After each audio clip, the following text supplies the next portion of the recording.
partilhar o meu materialzinho, então. Partilhando material, peraí, partilhando material aqui e lá vamos nós, né? Quem já viu Pica-Pau conhece essa frase. Muito bem. Quem conhece Pica-Pau, os desenhos da SBT das antigas, né? Turma, então olha só, hoje tem, tá? Eu vou tentar, e eu sei que eu tenho problemas de prolixidade, né? Eu sei que eu sou prolixo, então eu vou tentar ser objetivo, tá bom? Vou tentar, ok? Então, Papai do Céu nos abençoe. Vamos lá.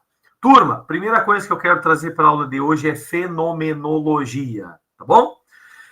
Turma, fenomenologia é uma escola filosófica da filosofia contemporânea.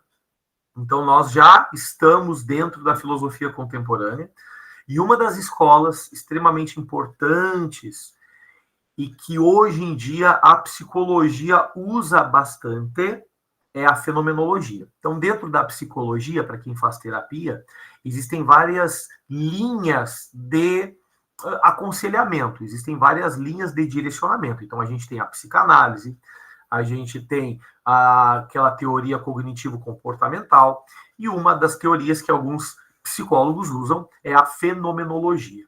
E a fenomenologia, um dos pais da fenomenologia, além de ser o Franz Brentano, aqui, Franz Brentano, que é um dos pais da fenomenologia, o cara que ficou mais famoso dentro dessa ideia é o Husserl, Edmund Husserl, que é um nome estranho de falar. O que é fenomenologia? Em primeiro lugar, a fenomenologia ela vai estudar a existência humana partindo da consciência, ok? Então, um dos primeiros objetos desta escola é a consciência. E aí eu coloquei algumas frases aqui para nos ajudar. Primeiro, né? A consciência ela não deve ser vista como algo separado da realidade, ok? A consciência ela é uma ponte, ok? Ela sempre se dará em relação às coisas. Outra coisa que a gente tem que entender aqui é que a consciência ela é sempre a consciência sobre alguma coisa e, obviamente, essa coisa é o mundo. Então, a nossa consciência ela é sempre consciência de algum fato do mundo, de algum objeto do mundo, ok? A consciência, ela, para a fenomenologia, ela não é uma substância, obviamente, ela não tem um corpo, mas ela é uma ação para conhecer alguma coisa. Então, por isso que a consciência, ela sempre por trás dela tem uma intencionalidade. A nossa consciência, ela não está de graça nesse jogo. E a consciência sempre vai se revelar na tentativa de tu, sujeito, entrar em contato com o objeto. Então, o objeto principal é o mundo, eu sou o sujeito e o mundo. Essa ponte aqui, né, essa relação de sujeito e objeto, essa ponte desta relação é a nossa famosa consciência. A questão que está aqui em jogo é que a única coisa que eu tenho do mundo para a fenomenologia, a única coisa que eu tenho do mundo, turma, é o fenômeno que aparece na minha consciência. Ou seja, para esses filósofos, eu não consigo ter o conhecimento real do objeto chamado mundo. 22 e 13. Esta filosofia é uma doideira, mas é uma verdade para eles. Eu não consigo entrar em contato, eu não consigo entender o mundo em si. O que eu tenho desse mundo? Apenas o que a minha consciência interpreta dos fenômenos. Por isso, fenomenologia. Por que o nome dessa teoria, turma, é ego transcendental? Lá em Freud, a nossa mente ela é dividida em id, ego e superego. O id, para Freud, é o nosso inconsciente. É aquilo que é mais de instinto da nossa vida, aquilo que aparece no teu sonho. ok? Freud vai dizer que quando nós estamos dormindo, o muro entre o consciente e o inconsciente desaba. E aqueles sonhos mais estranhões que tu tem na tua história de vida, na verdade, não é tão estranho assim. Pode levar a sério, porque eles são viagens nas profundezas do teu inconsciente. Então, tu tem o id, para Freud, tu tem o ego. O que é o ego? A consciência. E o que é o superego? A tua consciência moral, o teu entendimento de certo e errado. Então, resumindo ali, ó, para Freud, a nossa mente é id, que é o instinto, ego, que é a consciência, e o superego, que é a tua consciência moral, o teu entendimento de certo e errado. Então, o que seria o ego transcendental? É a consciência que transcende. Mas essa consciência que transcende, turma, o que é transcender? Transcender é ir além, não é? Essa consciência que transcende, ela não está indo para Deus, ela não está transcendendo religiosamente. Não, ela está caindo no mundo. Então, a minha consciência, por que ela transcende? Porque ela está sempre fazendo um movimento fora de mim. A consciência, ela está sempre saindo para fora. Ela está sempre se jogando para tentar entender o mundo. Só que eu não consigo entender o mundo. O que eu consigo entender, na verdade? As formas interpretativas da minha consciência sobre o mundo. Então, turma, eu conheço o mundo em si? Para a fenomenologia, não. O que eu conheço? Apenas os fenômenos que aparecem na minha consciência. E a partir desta ideia, ok, que eu não consigo conhecer o mundo, apenas os fenômenos que aparecem para mim, a fenomenologia tenta buscar os conhecimentos. Abre parêntese. A pandemia, ok, foi algo que aconteceu, de certo modo, no planeta inteiro. E, para a fenomenologia, nós não conseguimos ter o conhecimento da pandemia em si. Mas, o que a gente conseguiu aprender da pandemia ou conhecer da pandemia? Aquilo que a nossa consciência conseguiu interpretar ou perceber. Onde é que está o conhecimento dentro dessa escola? Está na tentativa de criar padrões. Então, por exemplo, uma análise fenomenológica da pandemia. O que aconteceu com todos, todas e todes? O que aconteceu com a sociedade toda dentro da pandemia? O que foi percebido de modo semelhante e comum na sociedade inteira dentro da questão da pandemia? Por que eu faço essa pergunta? Porque aquilo que, de certo modo, ó aí, Amanda, muito bem, depressão. Depressão, quantas pessoas na experiência consciente, né? A consciência entrando no objeto pandemia, o modo como isso surgiu, o modo como a consciência trouxe, né? Interpretou esse fenômeno, né? O modo como a pandemia apareceu pela depressão, pelo problema social grave, pelas dispersões, pelo isolamento. Algo que o professor fala também, e porque também estudou isso, né? A questão da corporeidade, né? Grupos extremistas, o medo, como a Isabel colocou. Turma, quem teve aula na pandemia, teve aula de pantufa, teve aula de bermuda.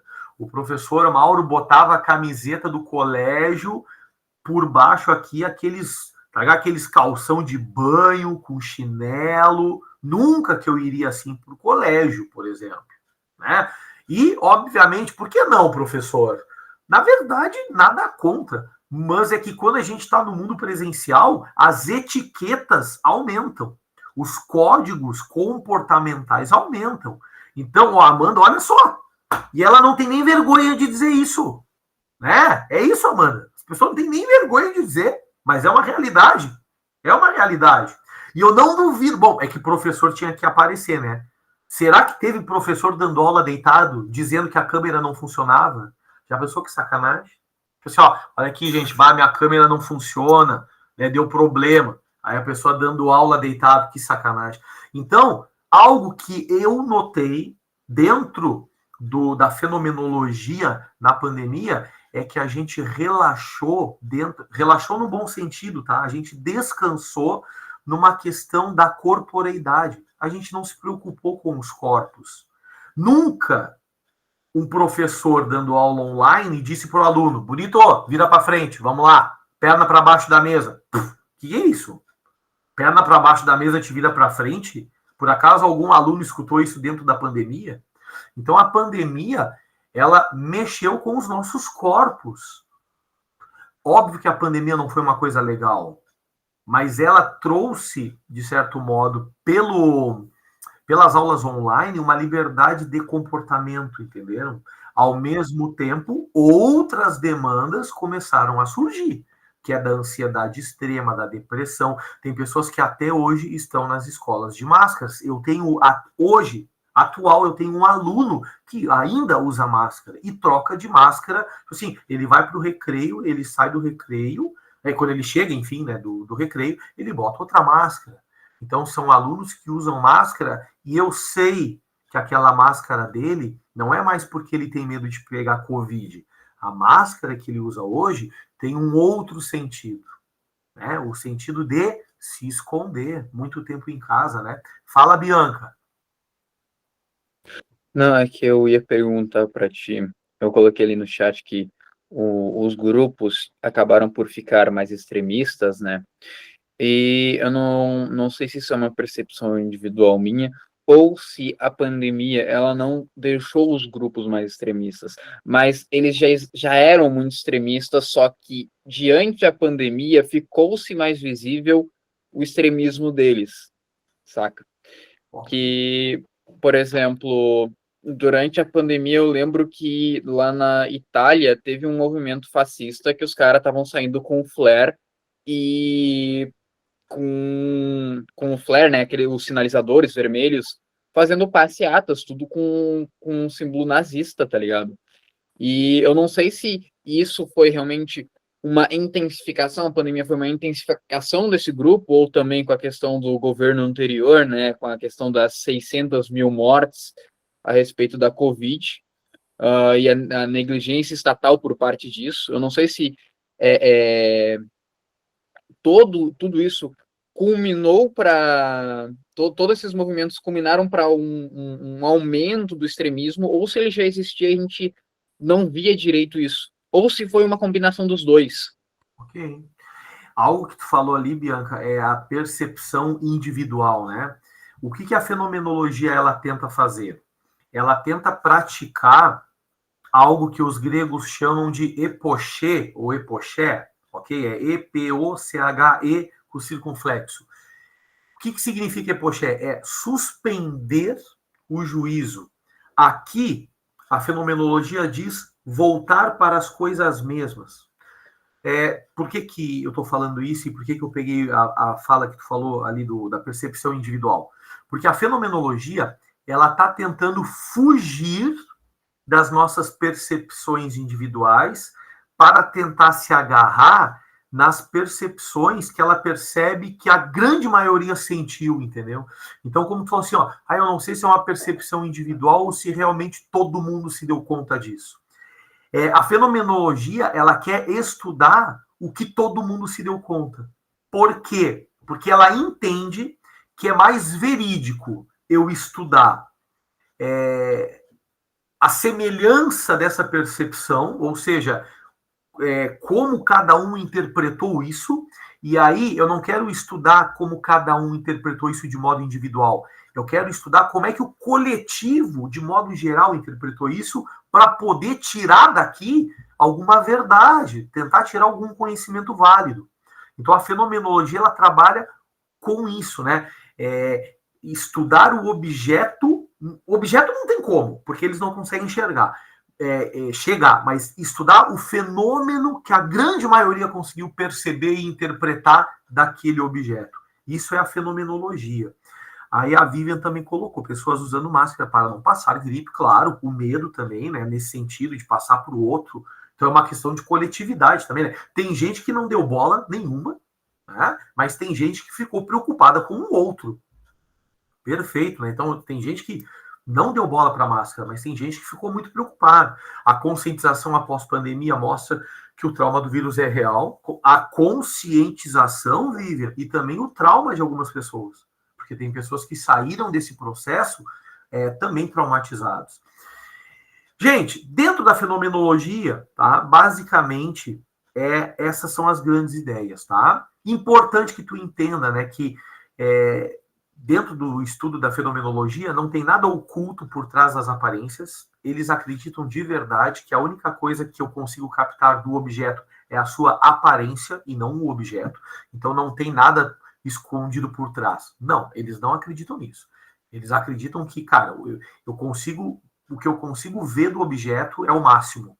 O que eu consigo sentir desse objeto é o máximo. Eu consigo ultrapassar essa fronteira, né? Então, o objeto do conhecimento não é o objeto em si, mas é aquilo que aparece para nós, tá certo?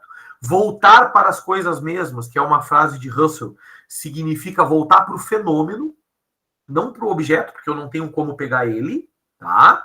É voltar para a minha interpretação, o modo como aquilo se apareceu para mim, tá? Bom, dentro dessas questões, outra escola importante para nós estudarmos é a ontologia.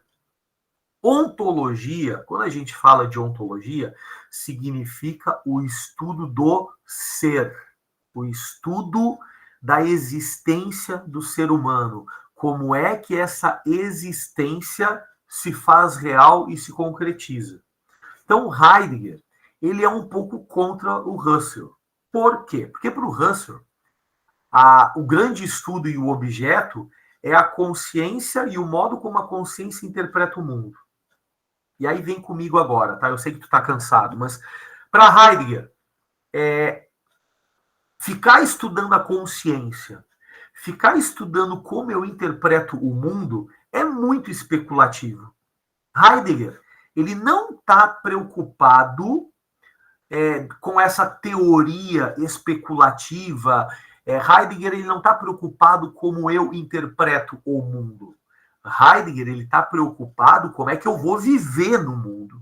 O Heidegger, ele é um cara que está preocupado com a tua prática. E para ele, a construção da tua existência se faz de modo histórico no mundo.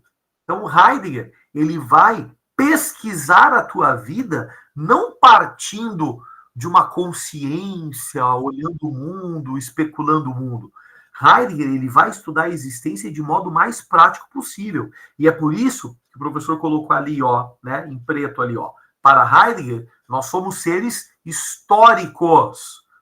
Ou seja, a gente se faz na história. Estamos desde sempre inseridos em uma relação prática com o mundo, no qual nos indica antecipadamente as possibilidades de interpretação. Então, para Heidegger, a minha vida, ela não é uma vida especulativa.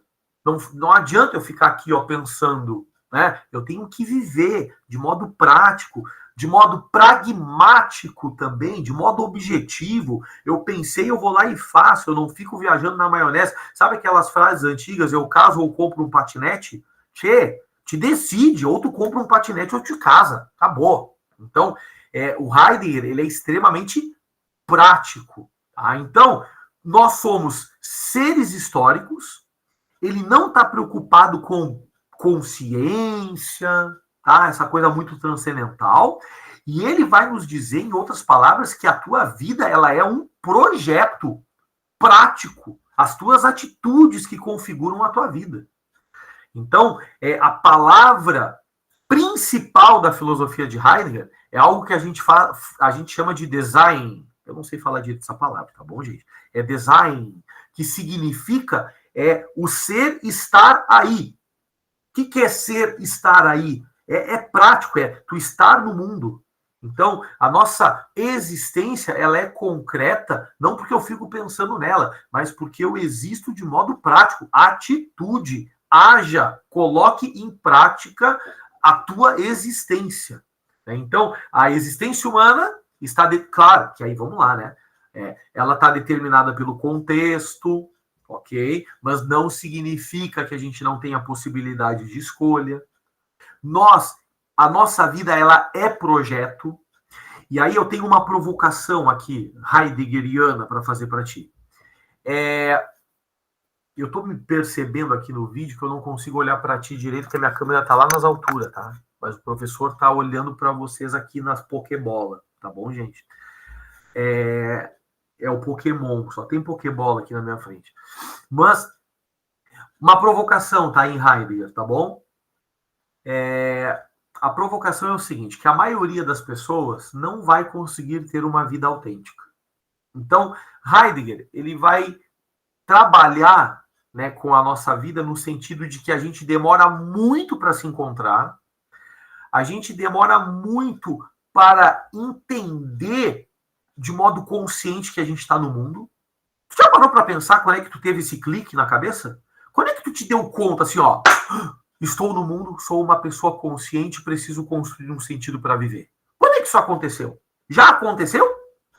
Porque quando eu tinha a idade de vocês aí, ó, 18 anos, eu só queria jogar basquete. Nem pensava no sentido da vida. Eu acho que hoje as coisas estão mais cedo, tá? Mas o meu clique, sabe aquela coisa assim, ó, nossa, eu sou um ser humano. Nossa, eu sou uma pessoa consciente. Eu preciso construir um sentido na vida. Esse clique, para mim, deu por volta dos 21 anos, honestamente.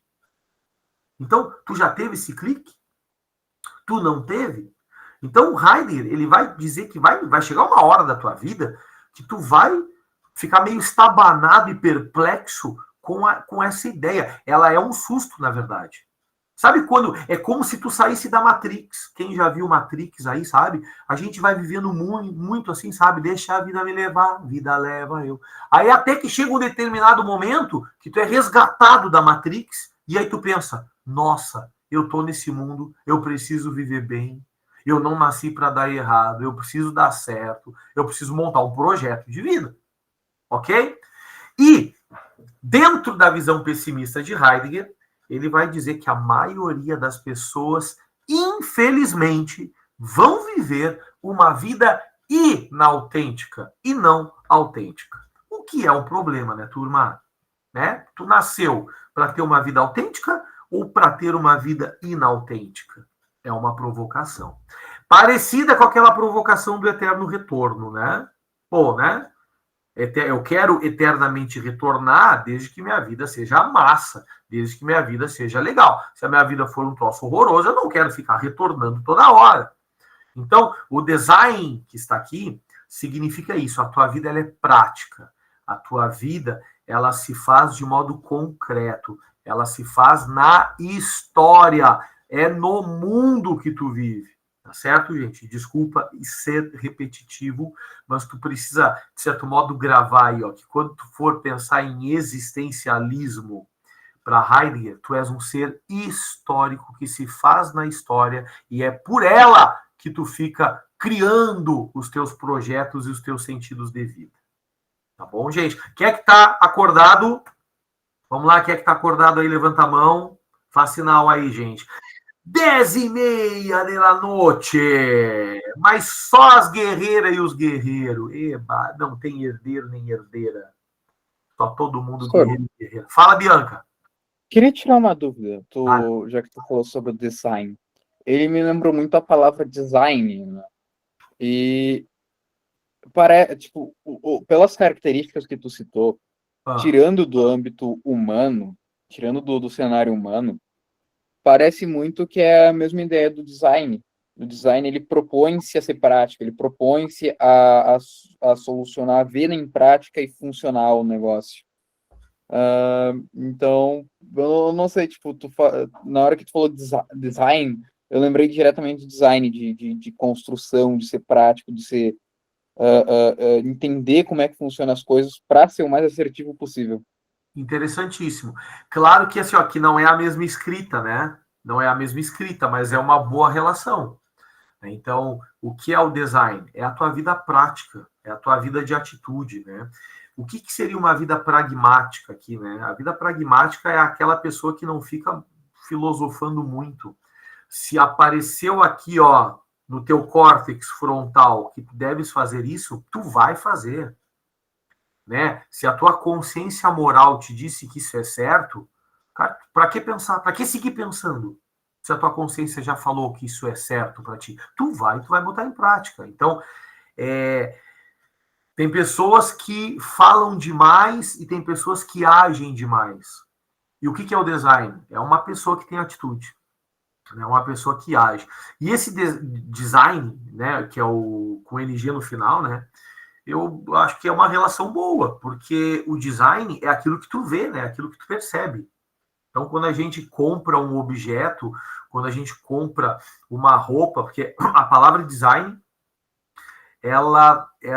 eu me lembrei agora do curso do IFE, né, o design de design, eu não sei falar essa palavra, gente, mas é o design de interiores, né? Então, a aparência bonita das coisas, né? E a tua vida existencialista, ela se faz, né, também de modo prático, de modo bonito, não para os outros verem, não é para os outros. O projeto é teu, a felicidade é tua. Quem tem que brilhar, né, é tu. Os teus olhos têm que brilhar com o teu projeto. Então, quando a gente cria um projeto de vida dentro do existencialismo, a gente tem que pensar nisso.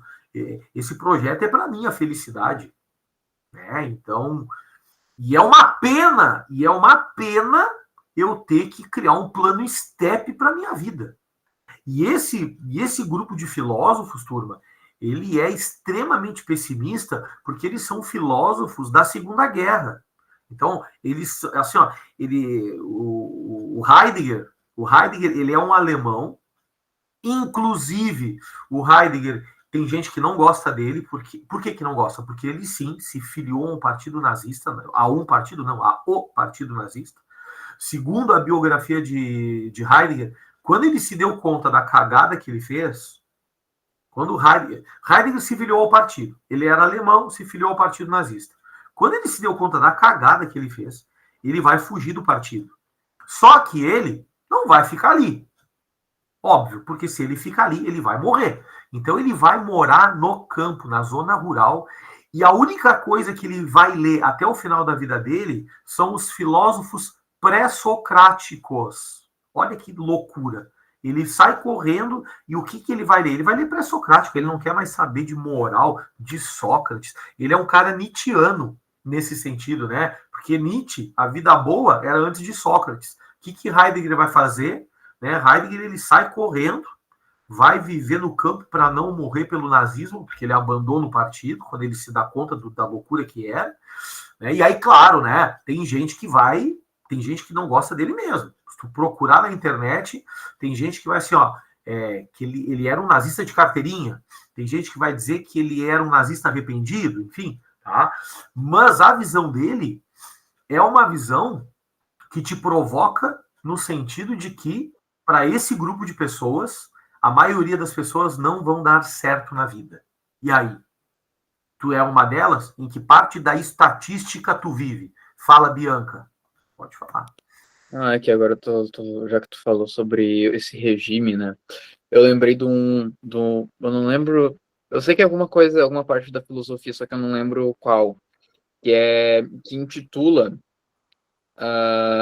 que no fim das contas as pessoas são manipuláveis, uma questão maior, que os maiores nazistas, na realidade, eram pessoas que eram mandadas a fazer algo. Eles sempre colocavam a culpa acima do outro. Então, a culpa não é minha, a culpa é daquele cara que mandou eu fazer isso. Sim. Aí, quando chega nesse cara, a culpa não é minha, a culpa é desse outro aqui. E ia continuando nesse ciclo repetitivo. É um problema. Quem vai falar sobre isso é uma filósofa judia chamada Hannah Arendt. E ela escreve um livro sobre. O nome do livro é A Banalidade do Mal. Ela tem um livro também que vai falar sobre os totalitarismos, né?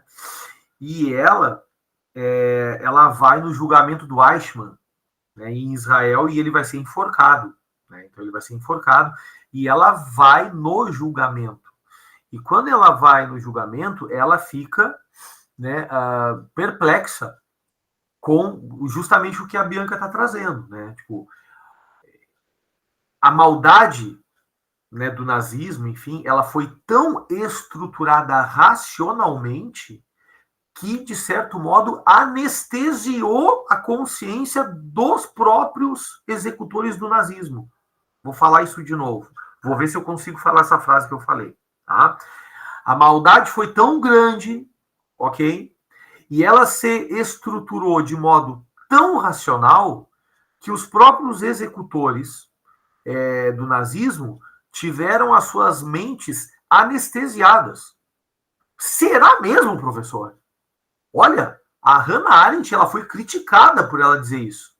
Porque ela foi no julgamento do cara e o cara diz o seguinte: se acordava de manhã, dava beijo na mulher, beijo nos filhos e ia para o trabalho. E qual era o trabalho dele? Enfileirar as pessoas na câmara de gás e tocar, que eu me esqueci o nome do, acho que é cianeto, e tocar aquele pó venenoso. E depois pegava os corpos, jogava no incinerador, inserindo essa palavra aí, incinerir. É isso aí. Obrigado, Liliane. O cara matou milhões de pessoas, né? 1.000 pessoas, enfim, milhares de pessoas. E aí, na cabeça do Reichmann, o que ele estava fazendo? Ele estava fazendo um trabalho. Aí chega domingo, o que ele faz? Pega a sua família e vai na missa, porque ele era católico. Chegava segunda-feira, ele ia para o campo. Quando ele se deu conta que ele ia morrer, ele foi para a Argentina. E a polícia de Israel conseguiu se infiltrar na Argentina e encontrou Eichmann na Argentina. E sabe como é que ele saiu da Argentina? Chapado de vodka. Encontraram ele, a polícia foi disfarçada, chapou ele de álcool e ele acordou em Israel. Olha a doideira. E aí, quando ele acordou em Israel, a polícia de Israel disse: prendemos o Eichmann. Ele foi, entre aspas, né, sequestrado da Argentina, porque eles fugiram. Só que, na cabeça dele, ele não tinha um peso na consciência. E foi o que deixou perplexa a Hannah Arendt, né? Fala, Bianca, pode falar. Não, é só para complementar que, normalmente, essas falas vêm cunhadas na ideia de era só o meu trabalho. E isso a gente vê refletido hoje em dia. Das pessoas, por exemplo, casos, por exemplo, sei lá, da polícia entrando na favela e acabar matando uma criança inocente, como aconteceu, né, nesses últimos meses, e Sim. acho que aconteceu de novo esse último mês. Muitas das vezes a desculpa dada é só meu trabalho. Então, esse tipo de gente moraliza a morte de pessoas com base na profissão delas. Sim. É bizarro isso. E triste. Muito triste. Tá, eu concordo contigo, mas eu vou fazer uma provocação. Tá, Bianca? Ó, provocação boa, né? Provocação filosófica. Será que a gente não se acostuma com a maldade ao ponto da gente deixar de senti-la? Tu entende? Porque eu não estou justificando, né? Óbvio, né, gente? Mas até que ponto o que a Hannah Arendt, que ela era judia, tá? Ela é, né? Ela também sofreu perseguições ao ponto dela ser criticada pela própria comunidade judaica, né? Porque ela falou que ela não sentiu naquela pessoa constrangimento nenhum. Ela não sentiu no Reichmann maldade no julgamento. Olha que loucura, como é que ela me larga essa? Mas ela não é, tipo assim, é uma mulher muito inteligente. E aí a questão é até que ponto a maldade, de tanto a gente ver, a gente não se acostuma. E aí, né, uma provocação, quantos de nós já se acostumamos com os moradores de rua a tal ponto de tu passar por um podre de bêbado dormindo na rua e tu não sentir nada no coração? Quando tu era criança, tu não entendia nada. Aí tu perguntava para papai e mamãe: por que aquela pessoa tá ali jogada na sarjeta e eu tô dentro de casa? Aí a mãe tinha que se virar nos 30 para tentar te explicar de modo que a gente entendesse o porquê que a gente tinha a casa e por que outros não tinham. E aí, com 10, 11, 12, 13, 14, 15 lá, a gente conseguiu, de certo modo, ter um pouco de empatia. Sentir que, cara, que mundo trouxa, que mundo desigual, que mundo cruel. Eu preciso ser generoso, eu preciso ter empatia, eu preciso ser caridoso com quem mora na rua.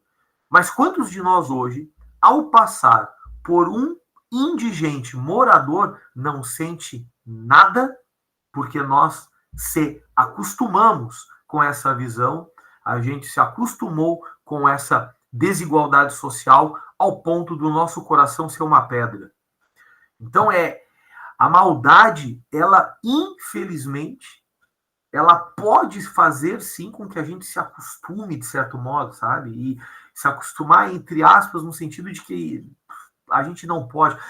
A filosofia, ela precisa desbanalizar o que é banal, porque tem coisas que vão se tornando banais, tem coisas que a gente vai naturalizando, e aí o nosso compromisso é buscar desnaturalizar as coisas, desbanalizar as coisas que a gente percebe, né?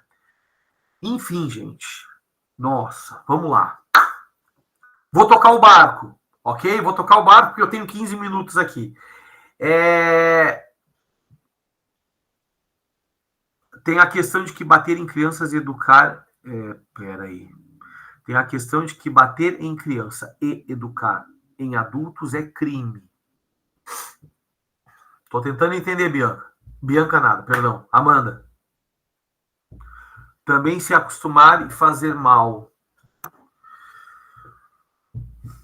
A questão de bater em criança. Quer falar, Amanda? Quer falar? Oi, prof. Fala, Amanda. É que a questão, né, de que bater em criança seria educar, entre aspas, e em adulto é crime, né? Isso também se acostumar a fazer mal, de certa forma. Sim. Porque não faz sentido, tipo, tu tá literalmente espancando uma criança e tu tá educando ela. Tipo, não faz sentido na minha cabeça. Acredito que todos nós já tomamos alguma palmada na bunda. A minoria vai dizer, professor, graças a Deus, nunca apanhei de pai e mãe, que é maravilhoso isso. Eu sou pai de 3, uma de 15, uma de 10 e um de 5, e obviamente já fiz esse pecado de não com a mão, porque com a mão, uma coisa que a gente aprendeu aqui em casa, com a mão não se bate, com a mão se faz carinho. E se bate com o que então, professor? Com nada, na verdade, né, gente? Com nada. Mas confessando os meus pecados aqui, já houve momentos assim que a gente pega o chinelo e dá na bunda da criança. Hoje, eu entendo que cada vez que eu fiz isso, foi uma impotência da minha parte de não ter conseguido contornar a situação pelo diálogo e por ter sido um impotente, por não conseguir contornar com o diálogo, eu apelei e peguei o chinelo. Hoje eu interpreto assim. Então, assim, ó, o meu filho de 5 anos, eu não me lembro, né? Tipo assim, ó, se eu dei na bunda dele, honestamente, tá, gente? Por favor, tô sendo aqui franquíssimo. A última vez que eu dei na bunda dele, sei lá, tinha 3 anos de idade. Mas porque foi algo que eu e a minha esposa refletimos muito, que cada vez que a gente pensa nisso, está demonstrando o quanto ainda nós somos impotentes na questão do diálogo. Porque o diálogo deve e precisa ser a solução e a resolução do problema. Então, cada vez que a gente aí, quem é mamãe... Quem é que é mãe e pai aí da jogada? Eu sou a única pessoa que tem prole aqui. Liliane, tu é mãe, Liliane? Então, não sei se a Liliane já deu na bunda do... Ó, a Aline também. Oi, é isso aí, ó. Liliane... Cada vez que a gente fez isso... A Isabel, olha só, que bacana. Né? Cada vez eu acho que a gente fez isso... Ó, a Aline é vó, que fantástico, Aline. Nossa, Aline. Tu tá já na terceira geração? Que coisa. Muito bom. Então, cada vez que a gente faz isso, né, a gente mostra um pouco que ainda a gente precisa melhorar. É isso que eu penso.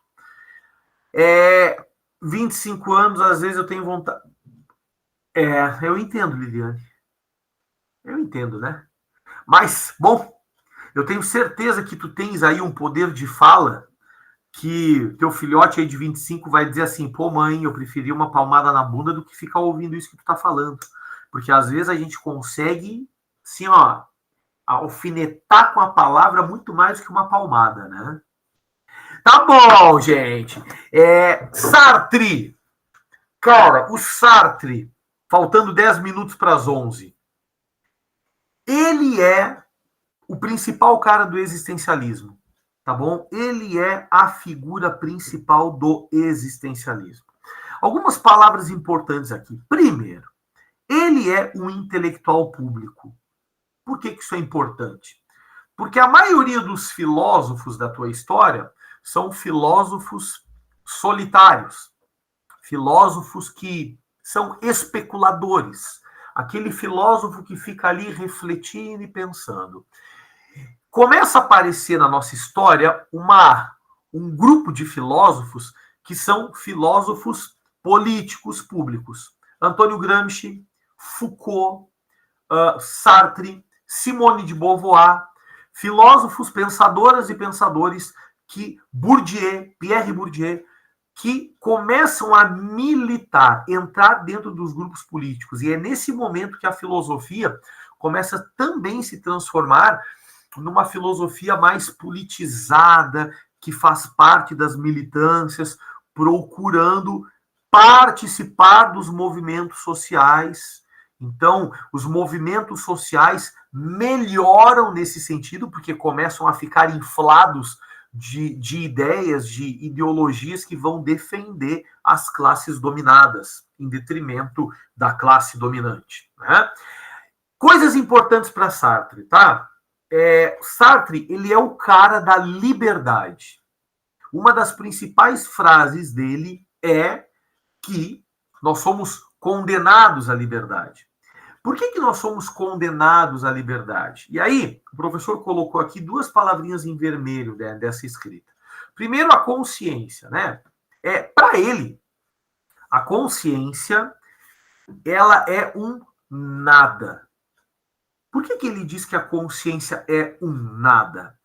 Para Sartre, turma, não existe uma essência divina antes de tu existir. O que eu estou querendo dizer? Quem é umbanda, quem é de terreira, quem é espírita, quem acredita na reencarnação, acredita que a tua vida aqui na Terra ela tem uma missão terrena, uma missão divina. Quem é católico, evangélico, cristão, os espíritas também são cristãos, tá? Só para deixar bem falado isso, né? Os cristãos interpretam que também a vida ela vem para esta terra com um chamado divino. Então, quem é conhecedor um pouco aí da escritura cristã sabe que lá no livro de Jeremias está escrito: antes que tu fostes colocado no ventre da tua mãe, eu já te conheci e te consagrei. Ou seja, para quem tem uma vibe espiritual, acredita que tu vem para este ambiente terrestre com uma missão celeste. Muito bem. Só que Sartre é ateu. Sartre, ele não acredita nada além da matéria. Ele não acredita no imaterial. Então, se Sartre é ateu, ele vai dizer que quando a gente nasce, a gente não tem nada. A gente é um cruz credo com Deus me livre. A gente é um nada, a gente é um vácuo, a gente é uma folha em branco. E tudo que a gente só é porque antes de ser, a gente existe. Eu preciso existir e na minha prática da existência eu vou construindo as minhas ideias e as minhas essências. Então, para ele, turma, a consciência, ela é um espiral de caderno. Deixa eu pegar um espiral de caderno aqui. Aqui, ó, o espiral de caderno, tá? Por que para ele a consciência é um espiral de caderno? Porque essa consciência, turma, ela é extremamente leve e a consciência, ela, por ser um nada, e aí agora nós vamos ter que dar uma viajada na maionese aqui. A consciência, para ela ser um nada, ela só vai ser alguma coisa quando ela entra em contato com o mundo. Só que quando ela entra em contato com o mundo, por ela ser leve, Tá ligado a consciência leve? Ô, coisa boa viver de consciência leve, né? Como a consciência ela é leve, ela tá toda hora nesse fluxo. Só que tem um detalhe, a consciência ela é leve, ela não é nada. Ela só vai ser alguma coisa entrando em contato com o mundo. Ela entra em contato com o mundo é pesado, o mundo é denso, o mundo é matéria. Então a consciência ela vem, ela faz a reflexão, mas ela é leve. O que acontece com o leve? Flutua. Só que quando ela chega aqui, ela é um nada de novo. O que ela tem que fazer? Voltar para a Terra. Então, a consciência ela está sempre nesse movimento em contato direto com o mundo. E não tem nada a ver com Deus.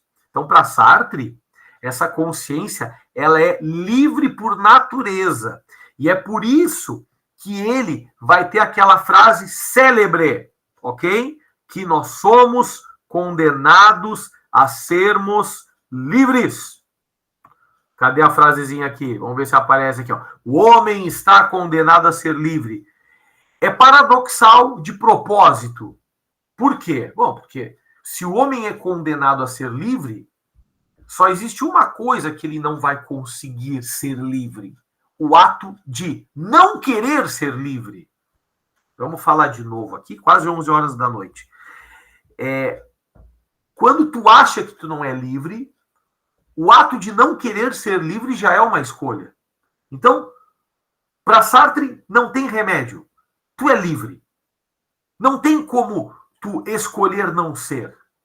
E a tua liberdade, ela sempre vai estar atrelado a ela a responsabilidade. Então, tu és livre e tu precisa ser responsável com isso. Em outra palavra, te vira. Tu é livre e ponto final. Não tens o que fazer. Se tu resolver ficar 15 anos da tua vida sem fazer nada, é por pura liberdade tua. Sartre, ele também é provocativo em que sentido? Que a gente adora justificar os nossos erros. A gente adora justificar as nossas liberdades sem responsabilidade. E, óbvio, né, gente? Fazer uma partilha aqui, tá? Com todo respeito. Mas daqui a pouco a gente já culpou a nossa própria família por coisas que nós somos. Então, é muito fácil, por exemplo, eu dizer: eu fiz isso porque eu sou filho de pais separados. Muitas vezes a gente tem a tendência de não assumir os nossos BO e culpar os outros por erros nossos. Então, Sartre ele tem uma frase capciosa para nós. E qual é a frase dele? Não importa o que fizeram de ti. O que importa é o que tu vai fazer com o que fizeram de ti. Repetindo a frase. Não importa o que fizeram de ti. Por que, professor, essa frase? Sim, porque tu conhece o mundo. O mundo nos influencia. O mundo, muitas vezes, nos atrapalha. O mundo, ele, muitas vezes, abre portas para nós. Mas o mundo também fecha portas para nós. A gente sabe que o mundo, ele tem os seus preconceitos. Tem pessoas que têm mais facilidades em abrir certas portas na vida e certas oportunidades. E tem pessoas que parece que as portas se fecham. Então, é óbvio que existe o mundo que a todo momento nos enfrenta, nos condiciona, nos influencia. Mas Sartre, ele vai ser capcioso e provocativo quando ele fala que não importa o que estão fazendo de ti. O que importa é o que tu vai fazer com isso. Tu vai resistir mais? Tu vai correr mais atrás? Olha, tu não nasceu para dar errado, tu nasceu para dar certo. Então, Sartre, ele é o cara que vai te dizer que, mesmo com as culturas, com os contextos históricos, mesmo com os nossos traumas do berço, traumas de infância, nós somos totalmente livres e precisamos assumir essa liberdade com responsabilidade, tá certo? Para viver bem, para viver bem. Quando eu não quero assumir a minha liberdade, eu acabo vivendo histórias que já são rotuladas. Tu entende? Tipo assim, ó, professor, cansa muito, professor, ser livre. Cansa muito correr atrás da máquina. E aí tem muitas pessoas que, por opção, não querem construir uma liberdade autêntica ou não querem construir uma vida autêntica. O que as pessoas fazem? Se apegam a morais, se apegam a códigos, se apegam a religiões. Tá? Então, e o professor está fazendo uma crítica agora às religiões no sentido sartriano. Para Sartre, eu pegar uma escritura, um livro sagrado, e me agarrar nele, dizendo assim que é esse livro que a partir de agora vai controlar a minha vida, para Sartre isso é covardia. Para Sartre isso é má fé.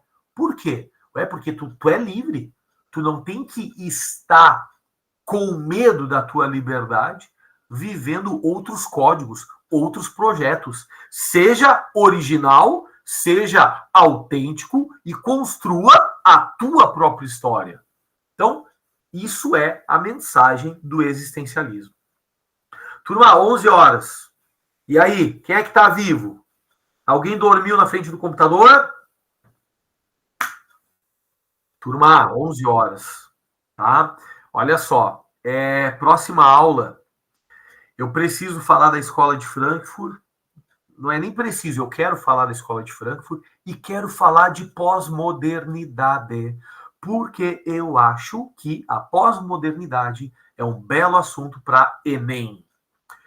É interessante a gente falar sobre Guattari, é interessante a gente falar um pouco mais sobre Foucault, é interessante a gente falar sobre a modernidade líquida para Bauman.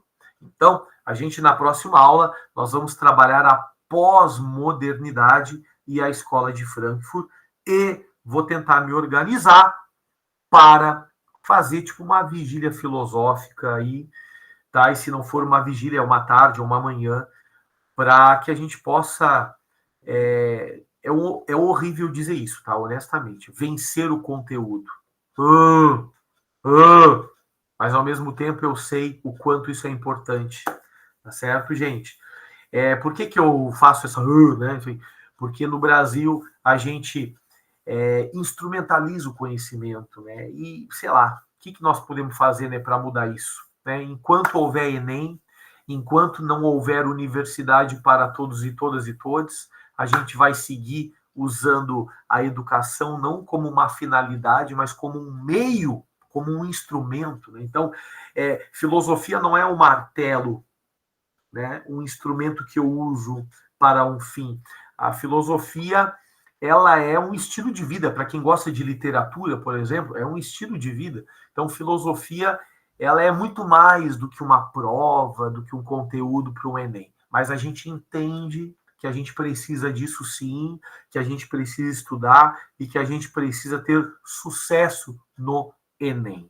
Tá certo, turma? Então, vamos tentar fazer aí, ó, tem um aulão lá no primeiro, tem segunda-feira às 10 horas da noite de novo, e vou tentar fazer uma vigília filosófica aí, pelo menos para pegar pinceladas aí de outras coisas que a gente não conseguiu conversar.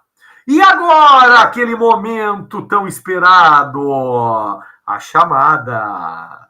Muito bem. E enquanto tu coloca o teu nomezinho na chamada, então vamos cantar uma musiquinha aqui, então, do Charlie Brown, que eu acho muito bonitinha. Então, enquanto vai fazendo aí, ó, a tua chamada, muito bem. Eu vou colocar só os loucos sabem. Muito bem. Deixa eu ver como é que é. Aqui, lá. Tá saindo o som do violão, né? Tá saindo o som do violão, gente? Aí, ó. Vamos lá, então.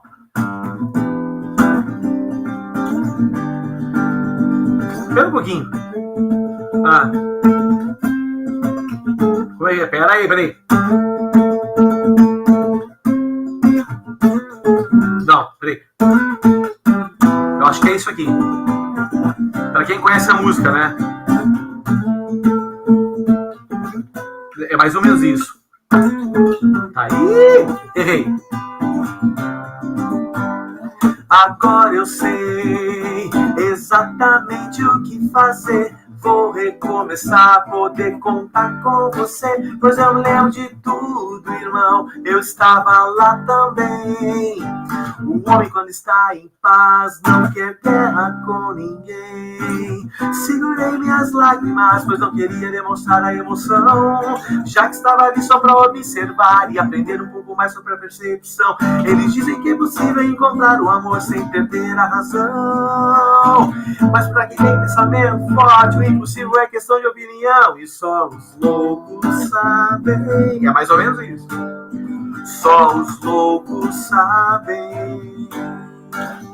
Só os loucos sabem. Só os loucos sabem. E tá bom, né?